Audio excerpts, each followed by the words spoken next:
mash up the place, turn up the bass and make them all have fun. How we a blaze the fire, make it fun them. We mash up the place, turn up the bass and make some sound, boy run. And we will end your week just like a Sunday.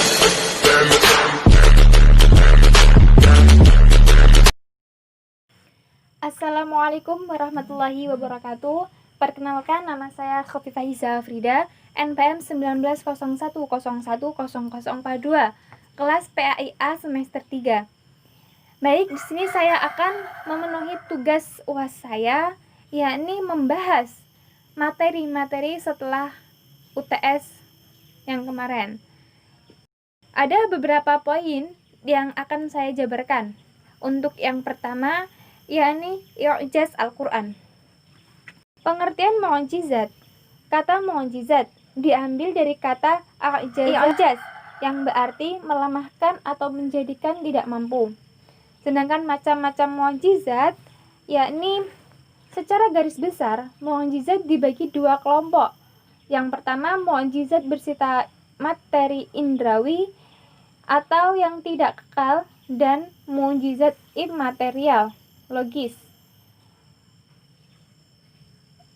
Dalam mukjizat bersifat material dan indrawi, dalam artian keluar biasaan tersebut dapat disaksikan atau dijangkau langsung melalui indera oleh masyarakat tempat Nabi tersebut, seperti perahu Nabi Nuh yang dibuat atas petunjuk Allah, dan terbakarnya api Ibrahim alaihissalam,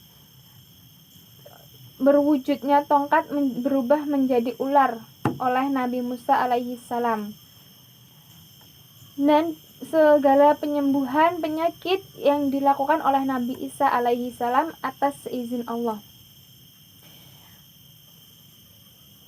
Yang poin C, segi-segi kemukjizatan Al-Quran. Yang pertama ada gaya bahasa. Gaya bahasa dalam Al-Quran sangatlah indah karena mampu membuat orang Arab pada saat itu kagum dan terpesona.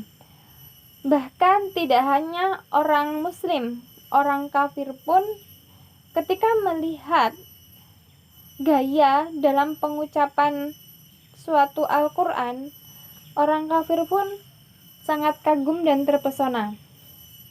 2. Susunan kalimat. Walaupun hadis qudsi, hadis nabawi sama-sama keluar dari mulut Nabi, namun susunan kalimat serta bahasa sangat jauh berbeda. Kalimat-kalimat dalam bahasa Al-Quran memiliki kualitas yang lebih tinggi di antara yang lainnya. 3. Hukum ilahi yang sempurna. Hukum ilahi yang sempurna dalam Al-Quran bersifat global dan universal, yang di dalamnya terkandung berbagai macam hal yang mencangkup aspek kehidupan, baik itu di duniawi maupun ukhawi. 4. Ketelitian redaksinya. Di antaranya yakni keseimbangan antara jumlah bilangan kata dan antonimnya, keseimbangan jumlah bilang kata dengan sinonimnya, keseimbangan antara jumlah bilangan dengan jumlah kata yang menunjukkan akibatnya. 5. Berita hal-hal gaib. 6. Isyarat-isyarat ilmiah. Untuk penjelasan yang kedua, yakni penjelasan mengenai nasak dan nasak mansuk. Pengertian nas. Dari segi terminologi, para ulama mendefinisikan nas dengan redaksi yang sedikit berbeda, tetapi dengan pengertian yang sama, dengan rafu al-hukum al-syaribi al-khitham dan asyari, menghapuskan hukum syara dengan kitab syara pula. Menurut pendapat para ulama menjadi perbedaan. Yang pertama, al-izalah artinya menghilangkan atau meniadakan. At-tahwil artinya pengalihan. Al-naql artinya menyalin atau mengutip. Al-tabdil yang artinya mengubah dan membatalkan. Poin yang kedua, yakni ada beberapa rukun dan syarat nasyid. Yang pertama, rukun nasyid. A. Adat nas adalah pernyataan yang menunjukkan adanya pembatalan hukum yang telah ada. Nasik yaitu dalil kemudian yang menghapus hukum yang telah ada. Mansukh yaitu hukum yang dibatalkan, yang dihapuskan. 2. Syarat nasik. Di antaranya yang pertama, yang membatalkan adalah hukum syara.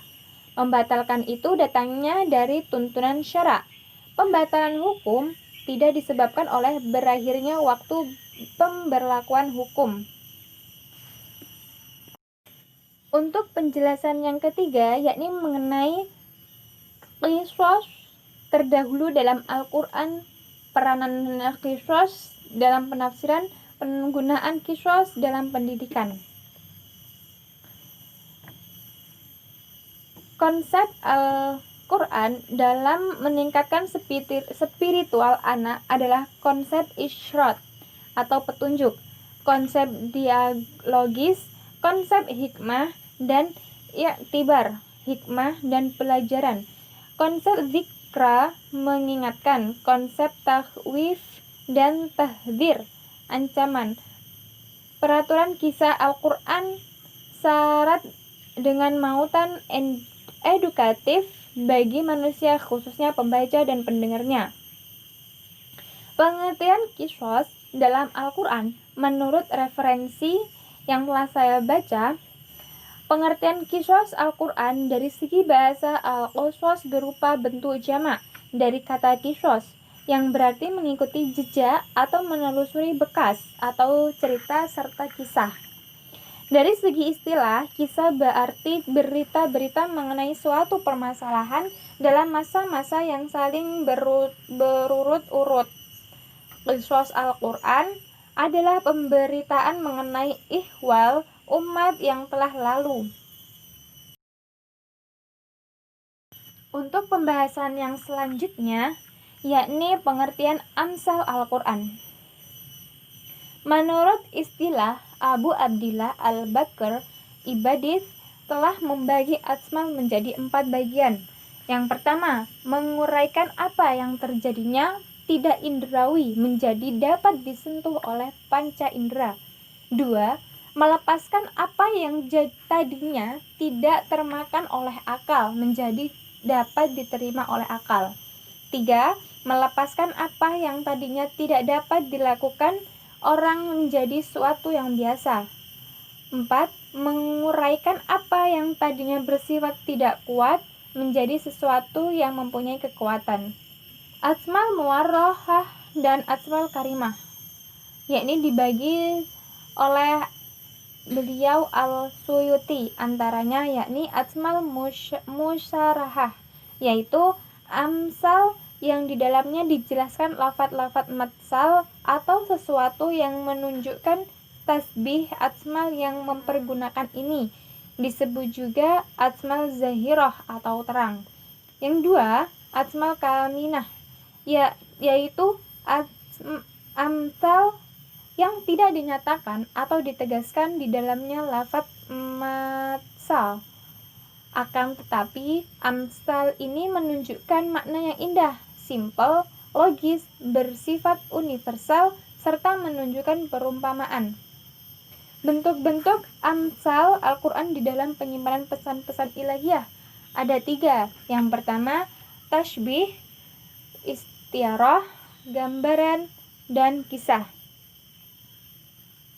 Hikmah dan tujuan amsal Al-Quran. Yang pertama, menggambarkan sesuatu yang abstrak dalam bentuk konkret yang dapat dilaksanakan atau dirasakan oleh panca indera manusia. Yang kedua, memberi motivasi untuk melakukan sesuatu yang bermanfaat. Yang ketiga, menggambarkan sesuatu yang tidak tampak ke dalam yang nampak. 4. Agar manusia menghindari perbuatan-perbuatan buruk yang dibuatkan perumpamaan. Selanjutnya, yakni aqsam Al-Quran.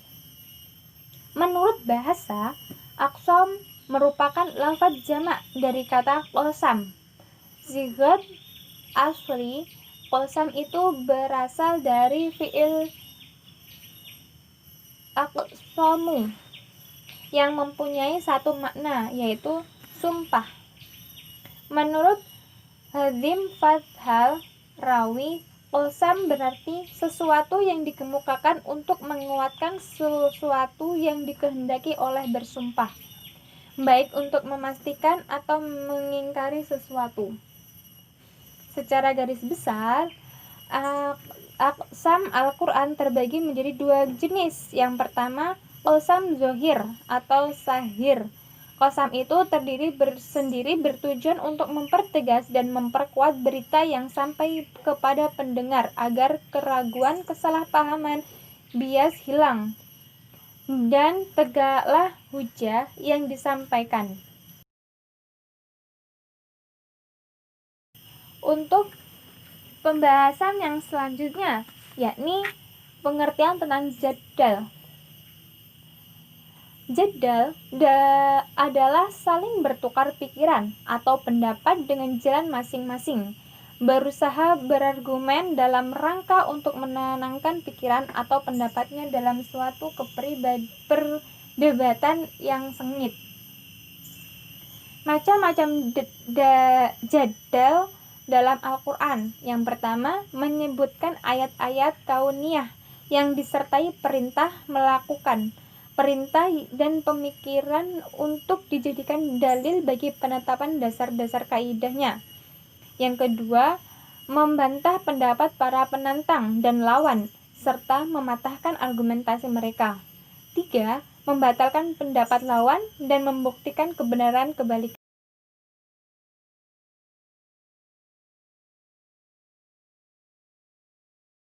Untuk penjelasan yang terakhir, yakni pengertian Israiliyat.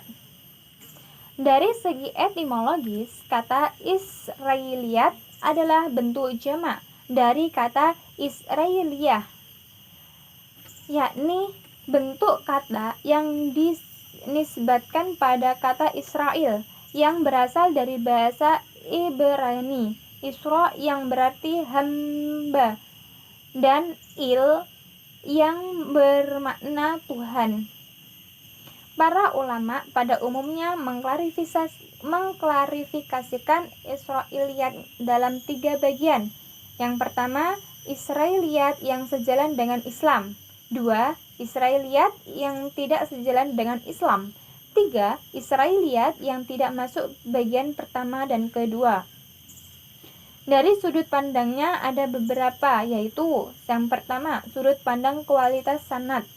Sudut pandang ini memperlihatkan 2 bagian, yaitu Israiliyat yang sahih dan Israiliyat yang dhaif. 2. Sudut pandang kaitannya dengan Islam. Sudut pandang ini memperlihatkan 2 bagian, yaitu Israiliyat yang sejalan dengan Islam dan Israiliyat yang tidak sejalan dengan Islam. 3. Sudut pandang materi. Sudut pandang ini memperlihatkan 3 bagian, antaranya A. Israiliyat yang berhubungan dengan akidah. B. Israiliyat yang berhubungan dengan hukum. C. Israiliyat yang berhubungan dengan kisah-kisah. Sebagaimana telah diturunkan sebelumnya pendapat para ulama. Baik, mungkin cukup sekian penjelasan-penjelasan tadi yang telah saya sampaikan kembali, yang telah saya sampaikan ulang. Mungkin kurang dan lebihnya saya mohon maaf apabila ada kesalahannya, apabila ada kesalahan kata maupun tingkah laku yang telah saya tunjukkan tadi, saya mohon maaf yang sebesar-besarnya. Saya akhiri, wallahul muwaffiq ila aqwamit thoriq. Wassalamualaikum warahmatullahi wabarakatuh.